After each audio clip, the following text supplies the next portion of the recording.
Welcome back, viewers. Our focus remains on tracking the crucial development along the side of the G7 summit that has captured the global attention.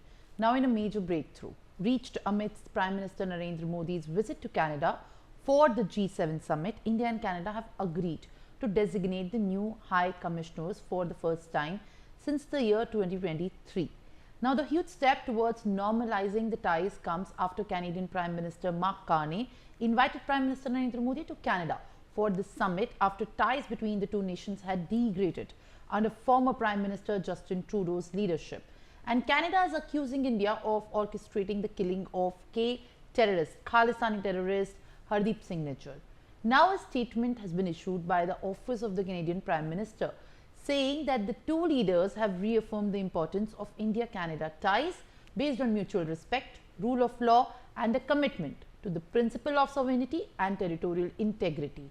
Now, as the two met on the sidelines of the G summit, while Prime Minister Narendra Modi has also hailed the productive visit, also emphasizing on the part of the productive, with Prime Minister also saying that his Canadian counterpart agreeing to take calibrated steps to restore the stability to the relationship as they decided to restore high commissioners to each other's capitals at the earliest. Well, that is something that has come as an outcome of this very crucial bilateral relationship. Well, there were a host of issues, but in fact the issue of the transnational security remains to be on the top. Joining me live on the broadcast on that is my guest Shruti Dasgupta, who is a foreign affairs expert. Appreciate you joining, Ms. Gupta. Thank you very much for being with us on this telecast this morning. As we're also tracking the nerve of the crucial developments on the G7 summit and the 7-nation bloc taking place and the meetings that are happening.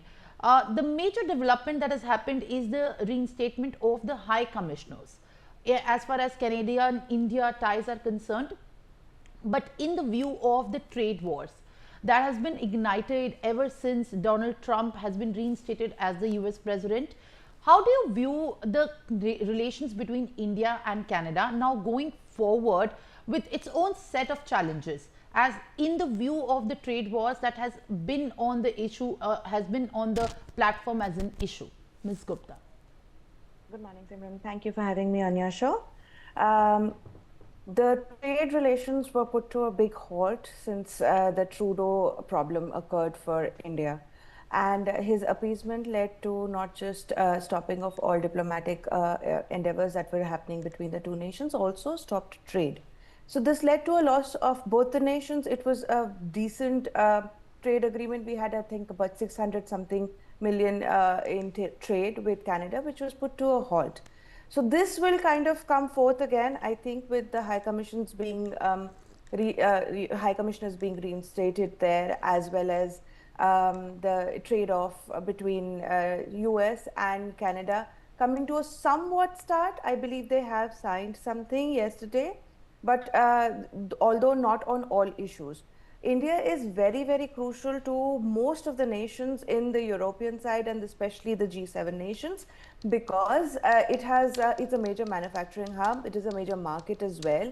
And India is very firm on securing the IMEC, the India Middle East Economic Corridor. And Prime Minister Modi's visit to the G summit it's a 5-day tour. It's a part of a 5-day tour where he stopped at Cyprus, and today he'll be going to your Croatia. So these two nations are part of the IMEC route that India plans to take. So on and all, we are trying to show them that we have our plans in place. And in case the diplomatic relations resume, at least if not completely, even 50% of what it was, trade would be beneficial for Canada itself, which might in turn reduce the inflation and unemployment, business opportunities, and other things that have been plaguing Canada ever since the diplomatic fallout with India. So that's where I stand on this. Well, Ms. Dasgupta, in fact, very rightly pointed out, and in the view of these statements that you are making at this point of time, I understand that India's position also remains to be very crucial. And when we talk about our neighbors, China is also very crucially observing how India reacts and how India behaves, as we have learned it from the past, how China has made the comments of the visit earlier by Prime Minister Narendra Modi, as far as always there is a global importance on the trade and tariffs is concerned. But I want to put the focus back a bit on the Kalistthani issue, as there have been much clamor over the rhetoric by the extremists in Canada wanting to plot the ambush while the visit of Prime Minister Narendra Modi to Canada as well.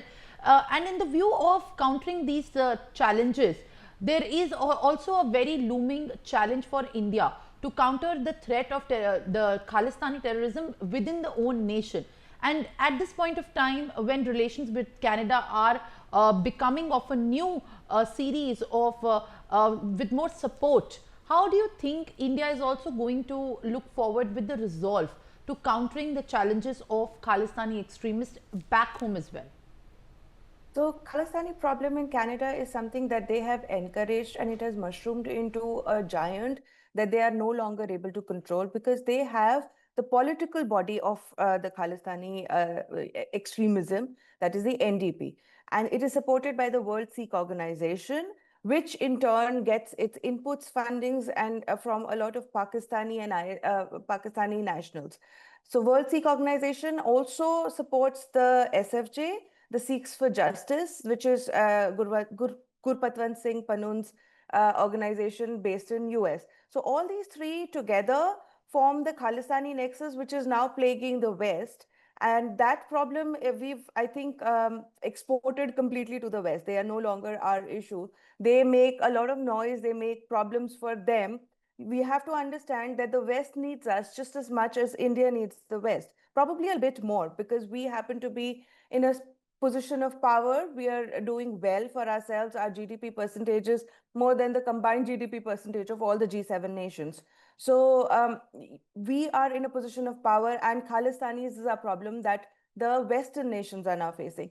On the Indian front, if you take a look at it, we do have certain elements that are encouraging it, but these are fringe elements. We have been able to dismantle the head of the Hydra, that was Amritpal Singh. We put him under lock and key, and he continues to be there while we try to get him to cooperate and understand and reveal his inner workings of the organization that he was trying to set up here.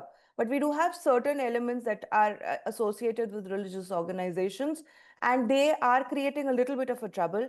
But for us, the major problem is the pushback that we face from the Kalistani side. If I go back to Canada, about 3 days ago, the NDP leaders were making big statements. They held press conferences where they said that somebody associated with the Indian embassy was putting a surveillance on Jagmeet Singh of the NDP.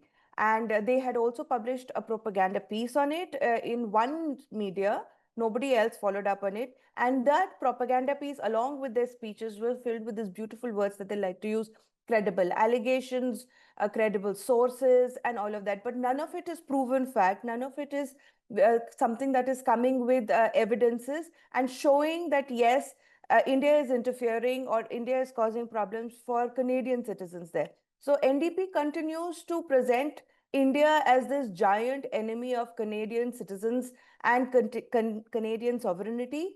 But the facts of it is they lack evidence. And from what I understand, they also support a lot of gang members that happen to run fentanyl across the borders into US. So that particular angle comes into play. And here is where the China angle comes in. The fentanyl is completely controlled. They don't manufacture it, but they kind of give you the raw materials to just kind of do the last bit. That comes from China.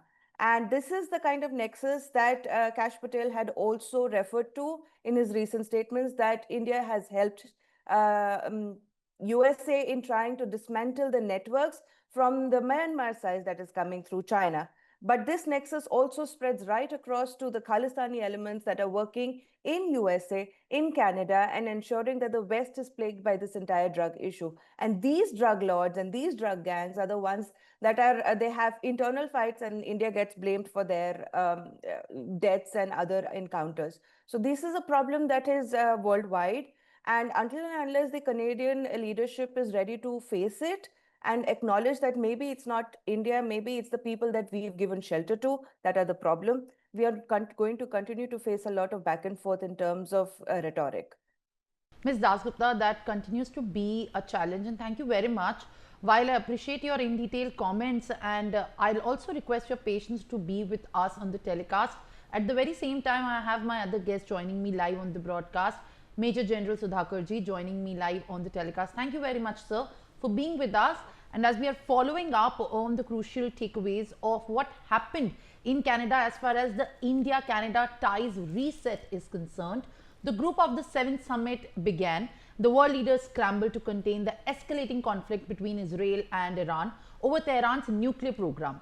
Now, with US President Donald Trump also reiterating his call for the two nations to start negotiating, he has met with Canadian Prime Minister Mark Carney and also stressed that it was a mistake to remove Russia from the organization in the 2014, and doing so had destabilized the world.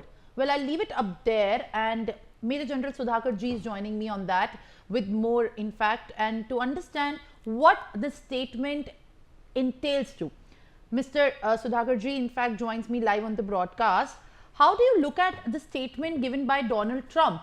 And this is coming at the time when geopolitical tensions are on the rise. And looking at the G7 outcomes and the takeaways, the statement is also going to have an all-round impact on the 7-nation bloc and how the trade and tariff policies go ahead. Good morning, Simran. Thank you for getting me to your show after a long gap, and compliments to you, the way you carry yourself and conduct in the anchorage. As regards the question which you have asked, I happened to be there in the Western Hemisphere, just back to India a couple of days back. See, the whole world is going through a geopolitical churn. Donald Trump himself is unclear as to what he is speaking and what he should not. It's a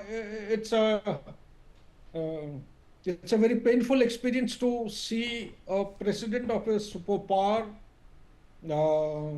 articulating issues which he should not, because every word he speaks has got very serious and deep ramification.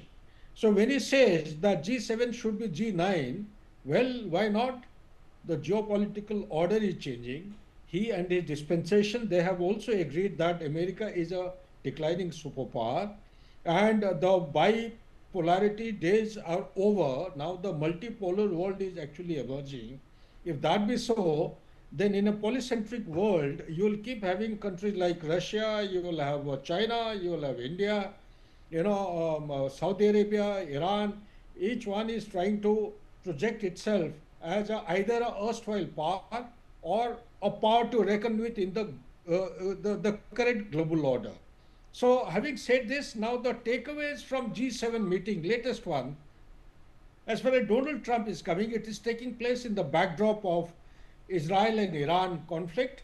My take on the whole issue is that he's rushed back midway before the summit or the meeting could be completed back to USA.